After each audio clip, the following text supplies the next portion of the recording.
Hi, this is Brian Stack from Late Night with Conan O'Brien. Welcome to ShowbizMonkeys.com. Around this town, I'm alright. Around this town, I'm alright. I mean, no consequence when you playing with the fire. Growing up near Chicago, well known for years as a hotbed of comedy, especially sketch and improv with Second City and Improv Olympic. Were you drawn to comedy at a young age? I always loved comedy. I never really imagined myself doing it as much until I kind of fell into it through doing improv. It was sort of like a surprise for me when I discovered improv. But I was always a huge comedy fan. Yeah. You know, growing up, Monty Python, SCTV, and Peter Sellers, and lots of other things that people of that generation grew up with. And but I kind of fell into it. When I discovered improv, it was sort of like, I just took a class and it was like an exercise one day, and it was just sort of like, I just had no idea, how much fun it was until I actually tried it one day. Right, and then you immediately... Yeah, it just was just so much fun. I just kind of got into it for fun initially, and then kind of it led to other things later, but it was initially just because, we weren't doing it for any money or anything. Right. Yeah, but it was a lot of fun, and I did it first in Madison, Wisconsin, then started doing it in Chicago after I finished school. Okay. So even though you grew up in Chicago, you started away from Chicago. Yeah, strangely enough, it's kind of, I feel lucky that going back home after school was going back to Chicago, because I've always admired people that move to Chicago to do improv or to do, and because I think it takes a lot of guts and stuff. And I like to think I would have done that anyway, right. But I really don't know. Like I had the good luck of almost being there anyway, and that's probably where I would have been working anyway. Oh yeah, my day job. That worked out quite well. Yeah, I was kind of lucky. So, well, moving on to the stuff you did in Chicago, obviously a lot of live sketch comedy and improv. You worked with Improv Olympic in Chicago and later toured with Second City, right? Yeah, I was in the touring company for 2 years, and then I was in the resident company for 2 years, where the touring company goes wherever they send you all over the country, and then eventually ended up in one of the companies that just kind of stays there during the week and did those shows there. You got to stay there for a couple of years. Yeah, although touring, I got to say, like, even though it's technically considered a promotion to get to the resident company, I think I had some of my most fun time touring. Right. It was really a lot of fun just going. Is it basically like being in a rock band only doing comedy, or is it? I've always fantasized about being in a band, and but I think it probably had a similar feel to being in kind of an indie band, in the sense that you were in a band and you were just sort of all together in a van, and it wasn't fancy, but it was a lot of fun, and it was just sort of like you're around each other 95% of the time. It's off stage. Yeah. So, and I was lucky enough to work with people that I just loved traveling with. So, which is always helpful, including my future wife, Mary. Oh, okay. So you met her then? Well, actually, I knew her before we worked in Second City, but we worked in a group that several of us got hired into Second City from, including Kevin Dorff, who works here now, and Rachel Dratch had been in that group, and some other people, but like it was just sort of. But then I was lucky enough to work with her at Second City. Right. So, what kind of advice would you give to young improvisers out there who probably don't think it's something they can turn into a career? Because you've obviously turned it into a career on television writing. Oh yeah, I've been lucky enough to. Although I gotta say, all the people I know who have come out of improv and ended up working, and having the good luck to work in TV or whatever, they seem to have been the kind of people that they were hoping it might be a means to an end, but they really enjoyed it so much that it was an end in itself too. And I think that's the reason I think that showed in their work, and they just had. I think you can always tell when a group is having a good time. Right. You can always tell when performers are enjoying themselves. Like I would tell people, reluctant to give any advice because there's so many different ways to find your way. But I just tell people that if you kind of follow your gut feeling for what you think you'd enjoy doing most, then you're on the right track. Like if that's stand up, you can do stand up. If it's writing exclusively, that's great. If it's improv, and because I think you get better faster when you're having a good time, and like people here at our show come from such different backgrounds. Right. Some came out of writing, some came out of stand up, some came out of improv. So I think it's there's just a lot of different ways to get into this. Okay. Yeah, but I think, but improv I think is great. If that is your thing, I think it's a great training ground for writing and for, performing in this kind of environment, because a lot of it feels very improvisational and collaborative. Oh, for sure. So I mean, I know it's not a big surprise, but it's definitely just, I learned a lot in improv that I still use. So do you find that, like, working on late night, you see a lot of the writers are performing in sketches? Does it tend to be the ones that come from the improv background that are doing sketches? Or is it just whoever? I think it really depends, because, like, I know some of the performers we've had here, like John Glazer and Kevin and me and Brian McCann, we came out of improv sketch backgrounds. But Brian also did stand-up. Mm-hmm. Jose Arroyo was stand-up. Mike Sweeney. So some of the people who do performing here also came out of the stand-up background. And I know there have been some great comic actors that have come out of stand-up backgrounds. So I think we've had a little of both. Okay. And some of the writers, the people who didn't even necessarily perform much before coming here,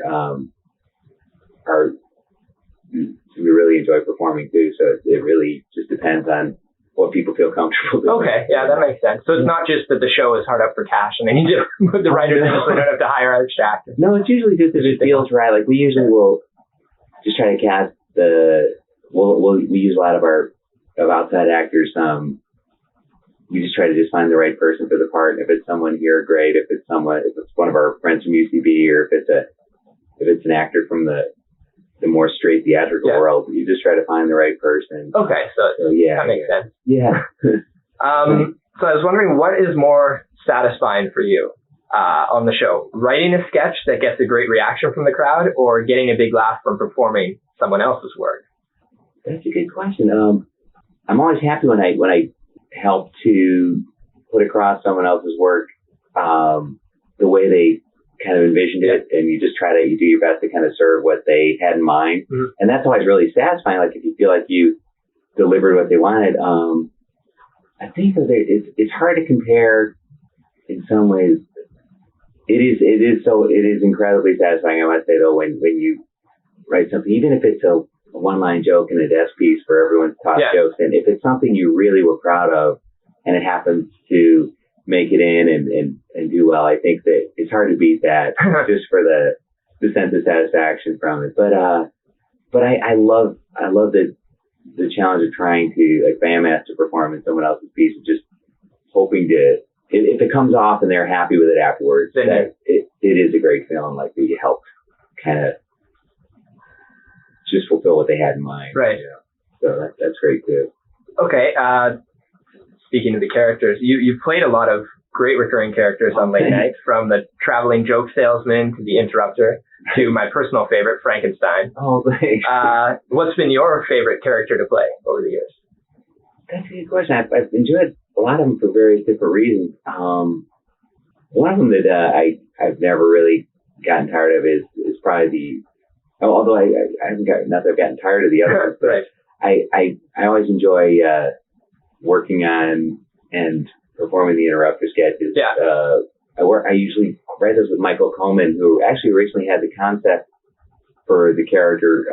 Originally, he was just a guy who interrupted the new characters piece. Yeah. And it was literally just a quick interruption kind of thing. And it evolved as we worked on it into him, kind of developing a more and more horrible life. And, and being gleefully okay with it. And but that's one I've always enjoyed. I've always enjoyed doing the crooner, crooner ghost, just because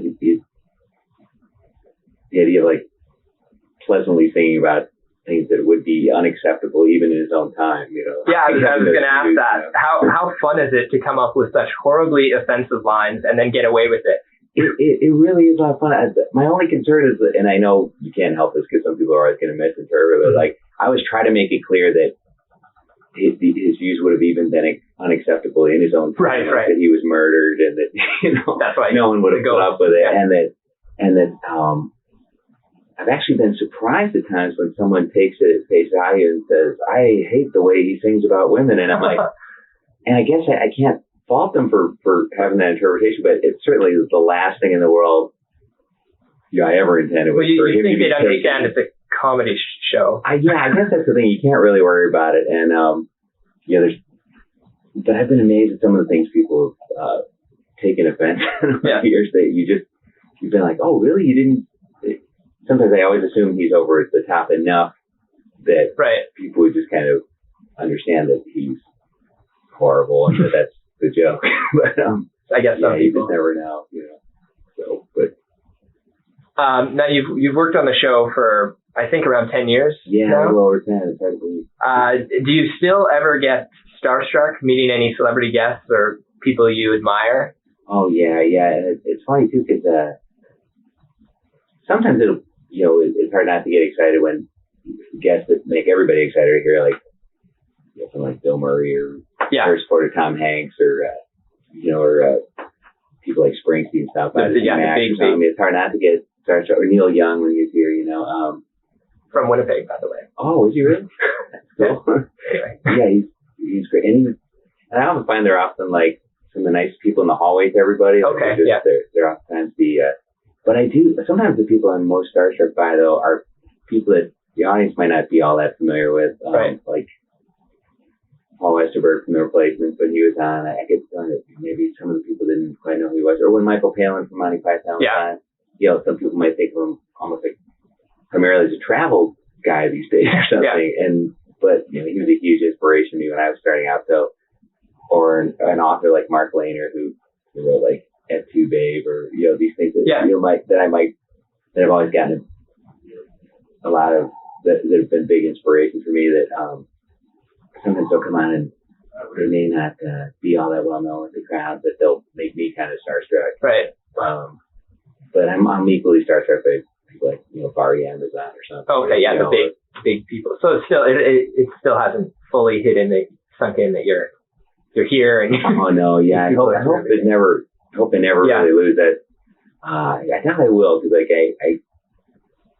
it's just amazing. Like and now and then it'll almost seem surreal. Like I remember when Kirk Douglas was on the show, and there's people that you don't really think of as real people. Like you forget that, especially like an old movie star. Oh yeah, you forget that they were a human being that stood in a space and like took up space. And that's particularly amazing to see someone like that, or Michael Caine or Anthony Hopkins, or these people that you've seen in movies for years, and you don't think of them as real people. Really. Yeah. So I still get very starstruck. Yeah. Cool. Very cool. I'm curious why do you think late night has become so successful over the years? Because not only has Conan become the most critically acclaimed of the late night talk show hosts, but so many of the writers and sketch performers like Robert Smigel, Dimitri Martin, Amy Poehler, Jack McBrayer have gone on to big Hollywood success. Oh yeah. Well, what do you think the formula? Like, it's quite a successful show and breeding ground. Yeah. Well, thanks for saying that first of all, and we've been incredibly proud to have gotten a chance to work with some of these people that have gone on to other things like Amy, and all these people from the UCB that we used as almost like a repertory acting company for years. And it's funny because I know you can say hindsight's 2020, but like they always impressed me just as much back then as they do now. Like, so I was always a fan of theirs, like even then. So it's strange because I'm still a huge fan of theirs, but I'm also very happy for them. But I think some of it might be the level of the fact that our show has, we're encouraged to kind of do what we think would be fun to try. Right. And there's kind of a loose, we're encouraged at least to write things we want to see ourselves and to kind of play the kind of characters we want to see ourselves. And I think that goes back a lot to the spirit of the Chicago scene, which Amy and Jack and all those guys came out of too. Yeah. And Smigel, and even though he's from New York, he worked a lot in Chicago. Right.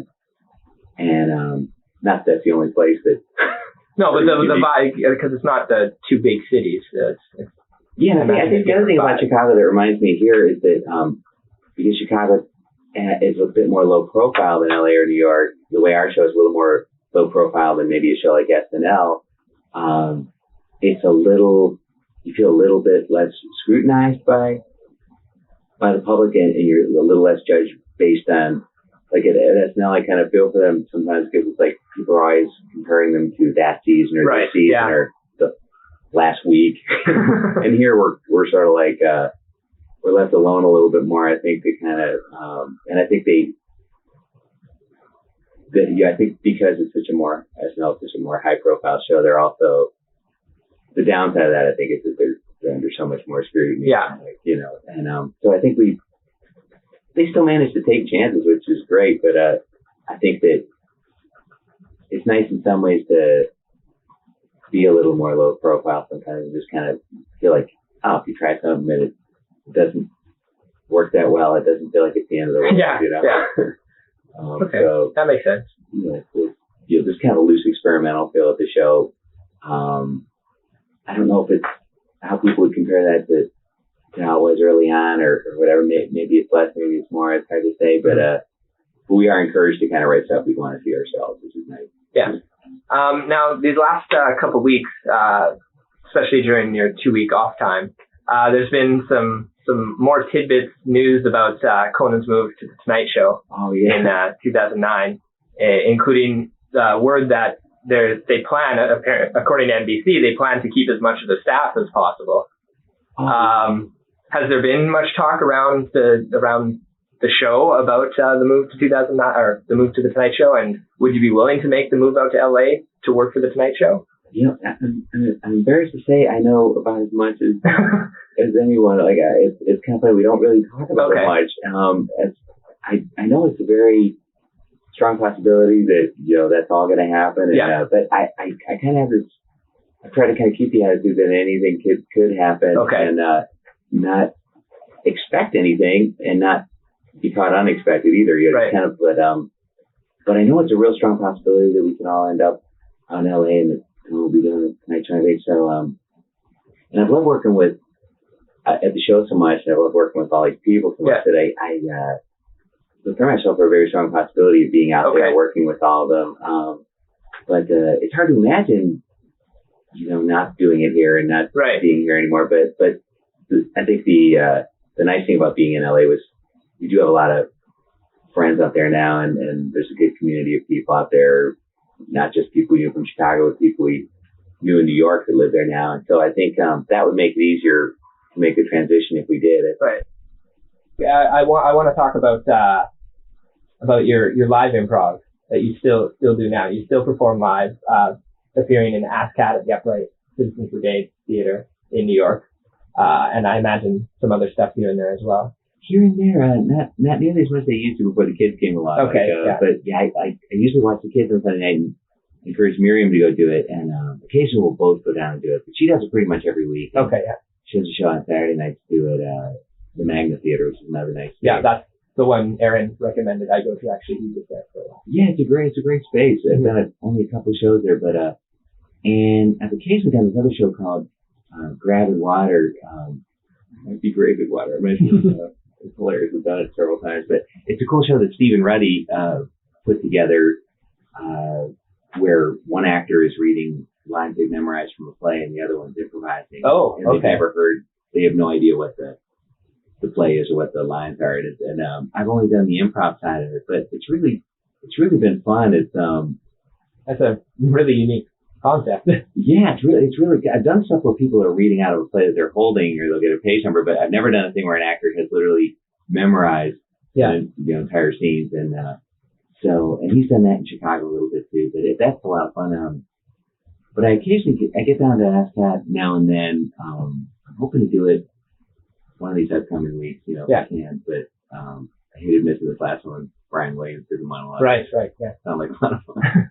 Yeah, but I love getting out. I always enjoy doing that show, and it's great to see all those people. And so it's kind of like a Chicago reunion, and then there's some great people we've met here in New York to do. Yeah. So. Is there something about live improv that makes you want to keep performing it, even though you've got a day job working at the show? Oh yeah, it's always been. I've always really enjoyed it. There's been times over the years back in Chicago where I might feel burned out for a while or something when I did it all the time, but it's always a real. I think I really appreciate it when I get a chance to do it here in town, because I don't get to do it that often, and so maybe I enjoy it more for that reason, because it's don't get a chance to do it that all that frequently, but it's always, in a lot of ways, it really does have a Chicago feel to it too, because of all the people we meet. And so it's really nice to see everybody, just kind of, it is sort of like a Chicago reunion every week. Yeah, so that's New York friends too. That certainly gives you extra incentives to keep involved with that. Yeah, it's and the crowds here are great too. They're so nice and supportive, and everybody there's a great energy in the room, especially with it being a lot of students and a lot of and the show's free, so there's a great energy in the room of just like people are just ready to have a good time, and you really get a sense of that. It kind of spoils you a little bit because they're just they're so great, and they're so ready to see what's going to happen. So the whole room's always got a great energy to it. I'm sure you get that sometimes on Conan as well. There are people that are big fans that would come to the show, and so you get that they're ready to have a good time as soon as they set foot in the studio. It is great. Now, I often notice that most when we're out of town doing the show, that there's times, it might sound strange, but there's times where we almost forget that people watch the show, and like because it almost feels like we're in this little bubble here, and it's especially nice when you go out of town and you meet all these people that don't live here, that know the show and really like Conan and might even know specific bits and say, hey, or they'll mention bits that we might love ourselves, but that we never hear about. Like really, like one-time things that we love. Like I was amazed when John Mayer, the musician, was helping us out with a bit once, and he asked about a specific bit that Glazer McKenna did like years before that we always loved. It was one of my personal favorites. Which bit was it? It was just this thing about the Tea copywriters cage match. Okay. And it was two guys who were arguing over that. One wrote the copy on the box of Celestial Teas in his boxes, and one wrote the kind of lyrical copy on Bigelow Tea. And they end up having a death cage match, like to the death, like in a cage with the guy with a huge leather hood presiding over it. And it was just, and I was just like, wow, it just kind of throws me when like you'll see someone that remembers a bit that we like that isn't even a recurring bit. Right. And that's always the most fun, I think, when you hear people mention things like that, or things that might not have even gone over with the crowd that we love, but it's always nice when people know the recurring bits too. I mean, we're very appreciative of that too, but I remember sometime in the past year when Nicolas Cage mentioned when he was on the show the cloppy. Yeah, that was great. Those are the best kind of things where it's just like where you just don't see it coming. And someone just says, "Hey, he's like, I love cloppy," and it was just that's our. You can't ask for better than that. I mean, that like just completely where you just get caught off guard by that stuff. Yeah, or someone will just when you that. Those are the kind of things that are particularly satisfying. Yeah. I'm a little curious, with you married to a fellow improv comic, you mentioned Miriam Fuller, how crazy is your home life? Is it a nonstop comedy show for your children? It's funny, they were like all way funnier than I am. Okay. like the girls, my daughters are, one's 9 and one's 5. Okay. And I think, in terms of at home stuff, I find them really entertaining, and I love to make them laugh if I can. But like a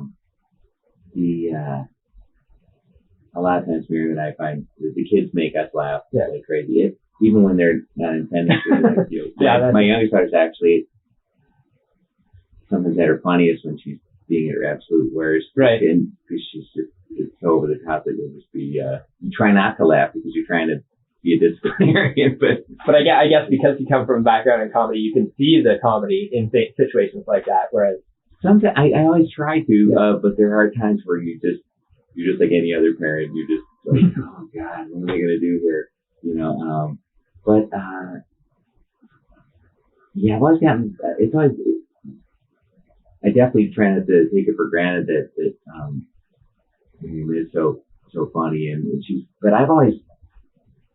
Even when we were on tour, like I a lot of times just wanted to sit back and watch what everybody else was doing, and I've always found that people have gotten to work with so entertaining that that's been a real. I definitely don't take that for granted. And I'm really lucky to have been around all those people, and And I'm glad that Miriam, still gets to perform so much and do occasional stuff on our show. Yeah. So that's, but yeah, it's a nice thing to be around, even at home, Yeah, that atmosphere. Yeah. But last thing we're just like any other family, I guess, we just, with the garbage disposal's not working, and you just, Yeah.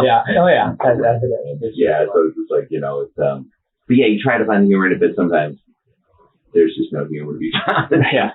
But yeah, it's a nice thing to be able to laugh at those things when you can. Yeah. The last question I wanted to ask you, just because the last 6 years we've been a movie site primarily, and so we still cover movies. So I was looking in your IMDb profile and saw that you have a part in the upcoming Tina Fey movie, Baby Mama. Oh yeah, according to IMDb anyway. Yeah, it's a very small part, but I had a great time shooting. Oh, you already filmed your scenes for that? Yeah, I just played one of the.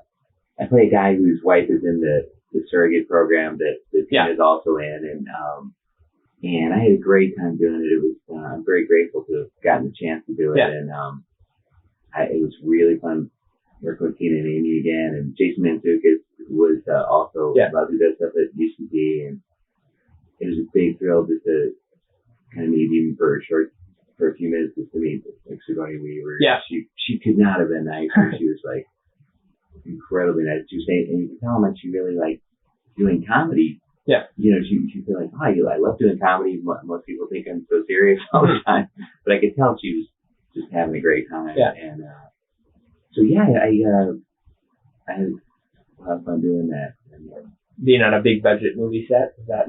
It was fun because like it was really interesting just to see how everything's done, and with those location shoots and the crew is just to see how everybody so professional but having a good time. They had a great crew, like all these people just while they were very serious about what they had to do, right? There wasn't a serious mood on the set. It was very fun. Yeah. And I was only there for a few days, but I had a great time. So is that something you want to maybe expand in the future? Do more performing on TV movies outside of just writing?